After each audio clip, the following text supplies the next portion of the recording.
besoj vlen si hyrje në këtë temë.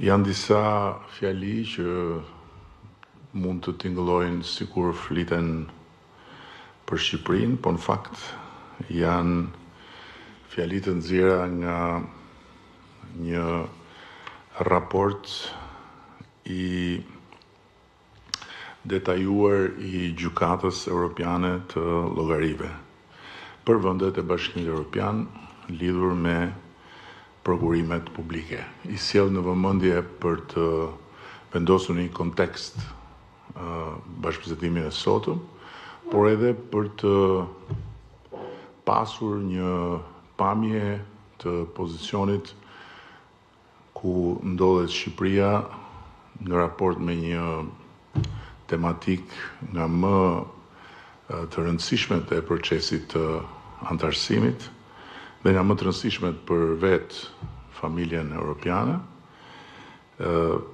për të ndarë me publikun kënaqësinë e vlerësimeve të njëpasnjëshme që janë bërë Shqipërisë së fundmi, bazuar po mbi fakte.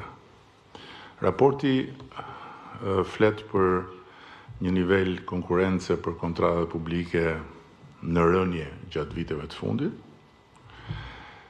Flet për një mungesë ndërgjegjësimi lidhur me faktin që konkurenca është një parakusht kyç për vlerën e paras në prokurimet publike. Flet për treguesit kyç për matjen e konkurrencës që mbeten të pakënaqshëm në shumicën e shteteve anëtare. Flet për mbi 40% të garave të bëra me vetëm një ofertues për një periudhë 10 vjeçare.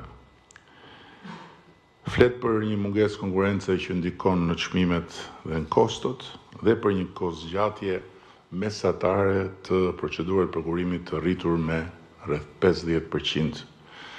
Ndërkohë që shkalla e publikimit dhe pjesëmarrja e ndërmarrjeve të vogla dhe të mesme mbeten në nivelet pakënaqshme. Këto janë vetëm disa nga konkluzionet e raportit të Gjykatës Evropiane të Llogarive për vendet e Bashkimit Evropian. Ndërkohë që nëse vendosim në kontekst pozicionin e vendit tonë në indikatorët thelbësor që përcakton Bashkimi Evropian, konkurrueshmëria dhe po të shohim në tabelën e konkurrueshmërisë pozicionin e vendit tonë, nëse në mesatare kontratat me një ofertues të vetëm përbëjnë 32.3% të kontratave në vendet e Bashkimit Evropian, për Shqipërinë ato janë masën 23.5%. Dhe nëse në pasqyrën e përgjithshme të shteteve anëtare janë një grup i madh vendesh që fillojnë nga 57.4% e zbresin deri në 35.8%, Shqipëria është midis tyre dhe vendeve si Suedia 22.9, Gjermania 22.6, Finlanda 20.3, Franca 20 dhe vendi